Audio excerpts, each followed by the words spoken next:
Assalamualaikum warahmatullahi wabarakatuh. Perkenalkan, saya Kayla Zahwa Firdaus. Kenalan, saya Gonelo. Saya Rahman. Saya dari anggota kelompok 5. Kelompok 5. Saya anggota dari kelompok 5. Pada mata kuliah bisnis internasional akan membawakan sebuah presentasi atau hasil diskusi kami yang berjudul Aliansi Strategis Internasional. Seperti yang kita ketahui, perkembangan globalisasi saat ini nih udah menciptakan lingkungan bisnis yang semakin dinamis, kompleks, dan kompetitif, sehingga perusahaan tidak lagi berhadapan dengan pesaing lokal, namun juga berhadapan dengan persaingan pasar internasional. Dalam kondisi saat ini, aliansi strategis internasional menjadi salah satu strategi yang penting digunakan oleh perusahaan untuk memperkuat daya saing serta memperluas jangkauannya.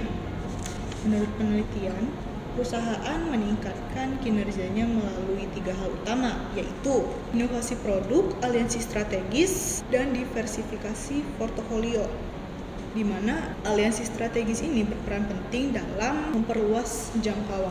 Jadi pada materi kali ini kita akan membahas 5 poin, yaitu yang pertama yaitu apa yang dimaksud dengan perusahaan multinasional dan apa perannya dalam membangun aliansi strategis internasional. Yang kedua yaitu apa saja keuntungan yang diperoleh oleh perusahaan melalui aliansi strategis internasional.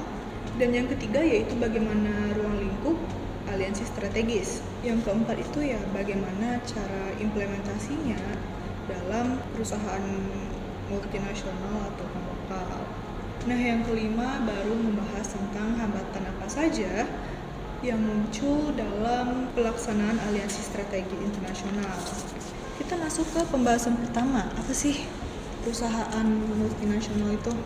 Jadi yang menjadi pembahasan pertamanya itu ya seperti apa sih yang dimaksud dengan perusahaan multinasional. Jadi yang seperti yang kita tahu, perusahaan multinasional itu merupakan sebuah bisnis yang beroperasi di lintas negara dan dipengaruhi oleh dinamika ekonomi global, yang dimana perubahan kebijakan moneter seperti suku bunga acuan atau fluktuasi nilai tukar berpengaruh besar terhadap perencanaan investasi, arus kas, dan juga profitabilitas keuangan. Nah, ketidakpastian global ini membuat perusahaan multinasional cenderung menunda atau mengurangi investasi jangka panjang yang beresiko dan beralih pada proyek yang lebih aman dengan horizon waktu pendek. Singkatnya nih, perusahaan multinasional merupakan sebuah istilah yang mengacu pada sebuah bisnis atau perusahaan besar yang ada di dunia, di mana perusahaan multinasional ini beroperasi hampir di semua negara karena jangkauannya yang luas. Nah, kalau dari sisi sumber daya manusianya, perusahaan multinasional ini mempekerjakan pegawainya dari berbagai negara pastinya.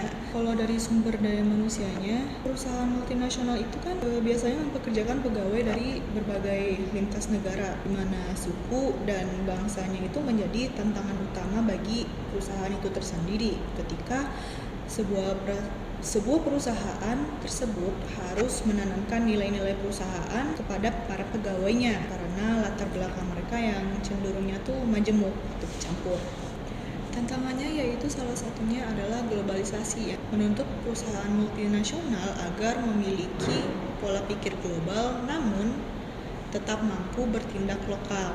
Jadi kalau untuk contoh dari perusahaan multinasional yang seperti kita kenal sampai saat ini, yaitu penggunaan sebuah perusahaan brand teknologi seperti Apple, Samsung, Xiaomi, dan yang lain-lain, itu merupakan teknologi dan inovasi global. Terus juga ada Toyota dari Jepang dan Mitsubishi dan lain-lain, Hyundai ataupun mobil Ford yang dari Eropa, juga merupakan industri otomotif dengan cabangnya yang banyak di negara. Terus juga ada Unilever yang dimana biasanya mereka itu memproduksi seperti bahan pokok, makanan atau juga produk pembersih ya. Dalam menghadapi resiko tersebut, perusahaan multinasional ini mengadopsi strategi manajemen resiko seperti melindungi nilai terhadap fluktuasi mata uang dan diversifikasi portofolio, investasi lintas sektor maupun negara. Nah, dengan langkah-langkah tersebut, perusahaan multinasional dapat menjaga stabilitas bisnis sekaligus memanfaatkan peluang di pasar internasional. Nah, adapun peran mereka dalam aliansi strategis internasional, yaitu yang pertama ada mempercepat ekspansi pasar dan mengatasi hambatan yang masuk. Yang kedua yaitu melengkapi kekurangan dan memperkuat posisi kompetitif mereka. Yang ketiga yaitu mengelola resiko dan kompleksitas operasional internasional termasuk tantangan budaya. Dengan demikian, aliansi strategis bukan hanya sekedar pengganti, namun instrumen strategis yang ampuh yang digunakan perusahaan multinasional untuk mencapai tujuan global dengan efektif dan efisien. Oke. Materi selanjutnya akan dibahas oleh rekan saya. Sekian, terima kasih.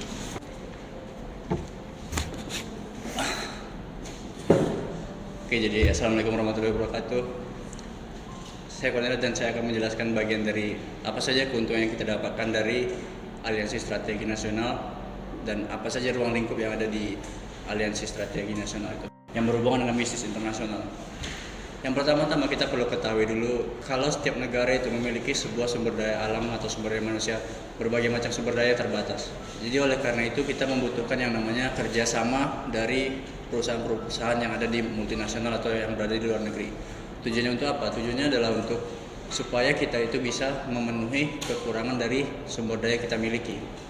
Dan yang kedua, kita dapat memperbesar jangkauan untuk ekspor ke berbagai negara di kancah internasional. Terus yang ketiga, selain daripada memberikan keuntungan bagi negara yang melakukan ekspor atau yang bekerja sama, itu juga memberikan keuntungan bagi negara yang tempat kita bangun kerjasamanya. Dikarenakan apa? Dikarenakan kita akan membuka lapangan pekerjaan di sana. Dan kemudian kita akan menambah kemampuan untuk berbelanja dari masyarakat ada di negara yang kita tuju. Oke, jadi kita akan mendapatkan yang namanya peningkatan loyalitas mitra. Apa itu peningkatan loyalitas mitra? Itu yang berarti negara yang memiliki kerjasama di berbagai perusahaan yang memberikan keuntungan bagi negara tersebut. Biasanya masyarakat yang berbelanja di dalam perusahaan itu memberikan yang namanya loyalitas. Contohnya kita ambil seperti Apple. Apple itu kan perusahaan dari Amerika, tapi dia bekerja sama dengan negara Cina, bekerja sama dengan negara Eropa yang lain. Akan tetapi kan brandednya itu asalnya dari Apple, yaitu negara Amerika. Dia bekerja sama dengan negara yang lain, dan contohnya seperti kita di Indonesia, kita lebih suka untuk melihat produk-produk dari Eropa, contohnya kayak Apple, iPhone. Kenapa begitu? Dikarenakan jika kita menggunakan smartphone iPhone dengan Android, biasanya orang lebih tertarik dengan yang iPhone karena dia memberikan sebuah value atau dia memberikan sebuah nama yang branding. Itu menciptakan sebuah loyalitas. Jadi biasanya masyarakat itu lebih tertarik pada iPhone. Contohnya kita lihatlah setiap kali ada barang baru atau keluaran iPhone terbaru, pasti beritanya langsung booming. Itu yang namanya loyalitas pelanggan. Biasanya pelanggan itu lebih suka pada produk yang lebih sering mereka pakai atau mereka gunakan sehari-hari. Kemudian dari adanya kerjasama perusahaan multinasional ini memberikan kita sebuah akses informasi dan riset pasar, yang dimana apabila sebuah perusahaan ingin membangun atau melakukan kerjasama pada perusahaan yang ada di negara lain, biasanya mereka mendapatkan sebuah riset mulai dari budaya, kemampuan beli, jumlah pasar yang bisa mereka masuki. Itu biasanya memberikan sebuah peluang bagi perusahaan-perusahaan yang di luar negeri, sehingga dengan adanya kerjasama di perusahaan internasional, maka dapat dibukalah yang namanya lahan pekerjaan. Jadi itu dapat mengurangi intensitas atau banyaknya jumlah pengangguran di negara yang dituju. Kemudian juga dengan adanya kerjasama dari perusahaan internasional ini, dia memberikan peningkatan pada value valuta atau value dari mata uang. Jika contohnya kita melakukan ekspor kepada negara Amerika, kita menggunakan mata uang IDR atau Indonesia rupiah, kita jual di mata uang yang United States dollar, itu memberikan keuntungannya berkali lipat. Karena kalau misalnya kita lihat mata uang Indonesia dan mata uang Amerika itu $1 itu 16.700 sekarang. Jadi ibaratkan kalau misalnya kita bisa mengekspor barang keluar, itu bisa mendapatkan kelipatan hampir sekitar 16 kali kalau tidak terkena pajak. Tapi dengan adanya pajak, keuntungannya tidak sebanyak itu, enggak 16 kali. Kemudian di poin terakhir yaitu perusahaan yang melakukan kerjasama dalam skala internasional, biasanya dia memiliki kepastian penjualan dan kepastian dalam stok produk. Karena kenapa? Karena setiap perusahaan yang melakukan kerjasama dengan perusahaan yang ada di luar negeri, biasanya mereka memiliki kontrak. Dan seperti yang saya katakan tadi, sebelum sebuah perusahaan itu melakukan kerjasama, biasanya mereka melakukan riset dan melakukan analisa pada pasar yang ada di negara yang dituju. Oleh karena itu, memiliki stok yang pasti dan memiliki calon pembeli di negara yang dituju itu merupakan salah satu dari tujuan atau keuntungan yang didapatkan dari kerjasama perusahaan multinasional, atau dapat juga membangun sebuah aliansi strategis. Baiklah, kita akan lanjut di materi pembahasan yang berikutnya, yaitu adalah ruang lingkup dari aliansi strategi bisnis. Ruang lingkup dari aliansi strategi bisnis adalah kerjasama formal antara dua atau lebih dari perusahaan internasional atau multinasional yang menjadi satu, atau biasanya seperti dapat kita lihat di bagian poin-poin berikut, seperti joint venture, equity strategic alliance, non-equity, dan global strategic alliance.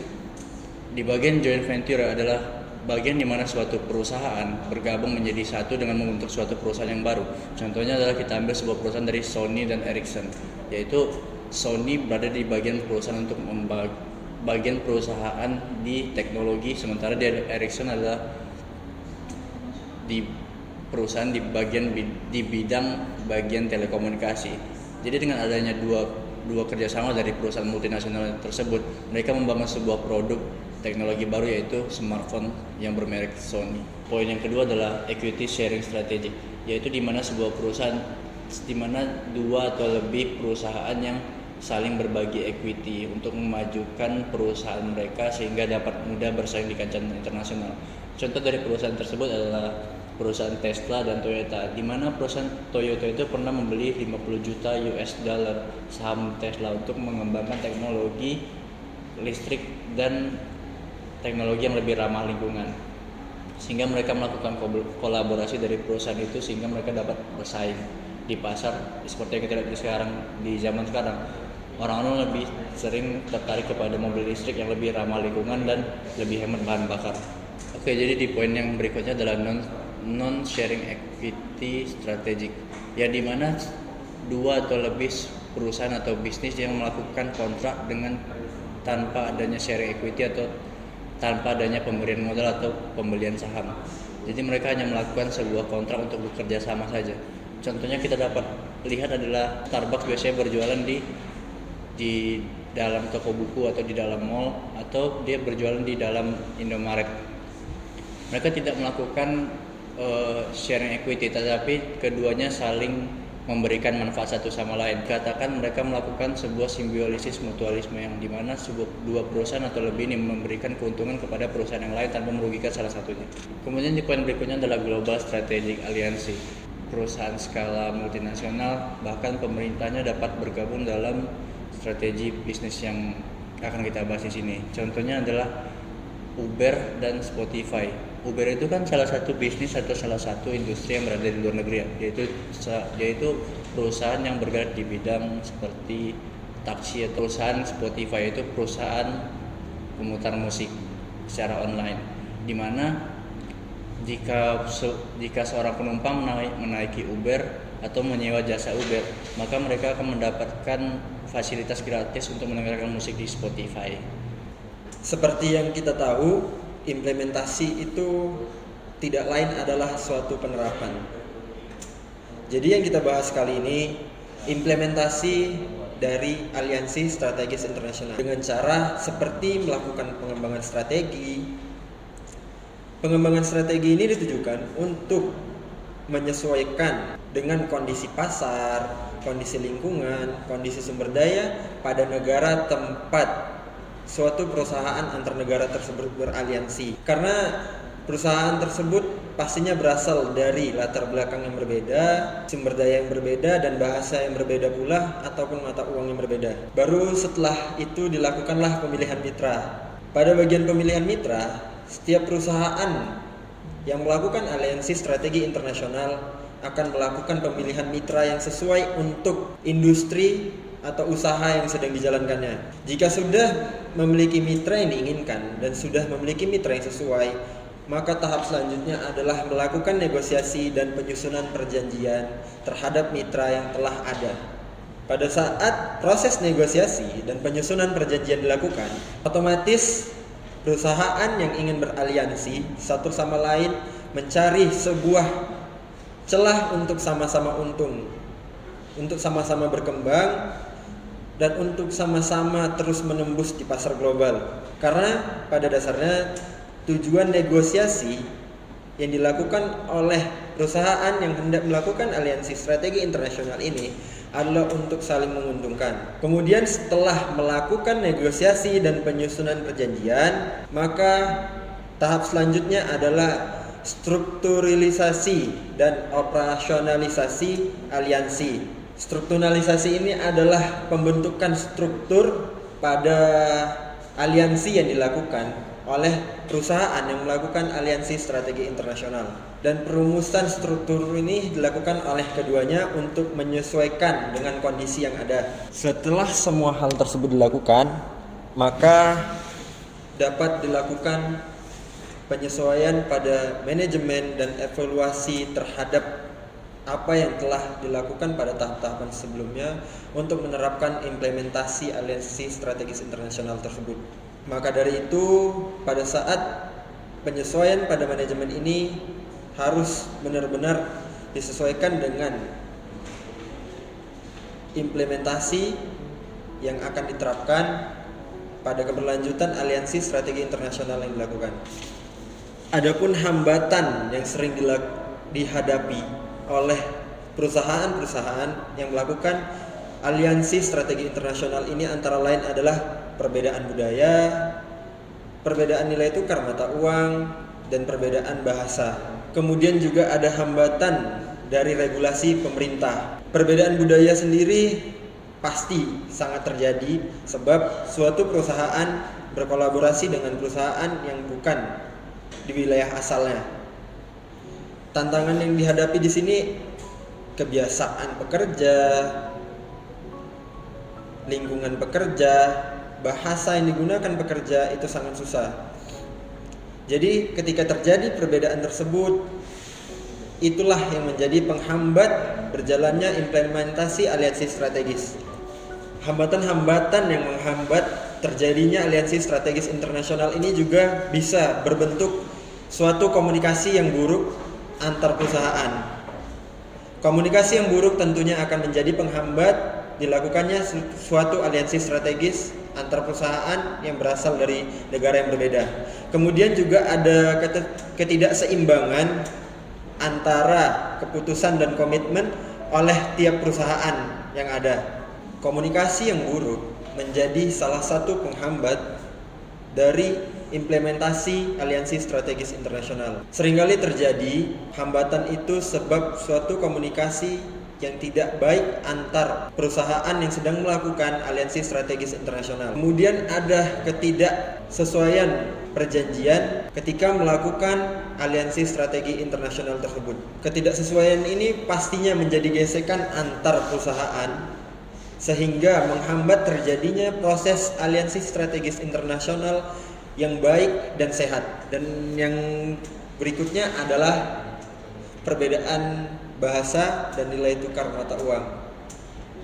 Perbedaan bahasa dan nilai tukar mata uang ini sangat menjadi penghambat suatu perusahaan melakukan aliansi strategis internasional. Sebab jika sudah berbeda bahasa, maka akan sulit dilakukan suatu penyesuaian lingkungan kerja, penyesuaian budaya kerja dari perusahaan asal yang akan membuka kerjasama dengan perusahaan di luar negaranya. Juga perlu dilakukan penyesuaian antar perusahaan. Karena apa? Karena di setiap negara itu nilai tukar mata uang berbeda. Jadi perusahaan dari perusahaan A dari negara A ke perusahaan di negara B pastinya memiliki nilai kurs mata uang yang berbeda.